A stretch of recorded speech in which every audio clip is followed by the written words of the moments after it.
It's a long time, girl. It's a long time, girl. It's a long time, girl. It's a long time, girl. It's a long time, girl.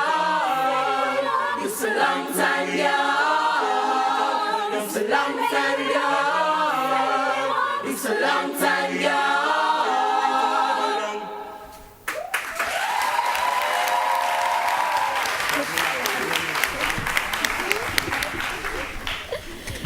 Yes, Camperdown, this long time girl.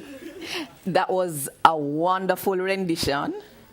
And I don't know if you're aware that Uncle Michael here has done an arrangement similar to the one you did. So it's good that he will have the last word on that. One of the things I like about it is the fact that it shows the two sides of the two sides. Jamaica has many sides, but you know, we like to think of it as the two Jamaicas.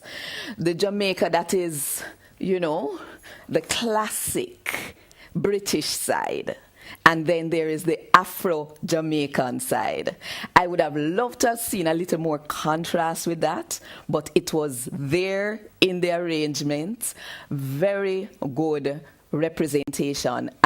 There was one part, especially the last key change, where I thought we could have heard more of the melody line. This long time, girl, me never see you. Maybe it was a little too low, but apart from that, well done.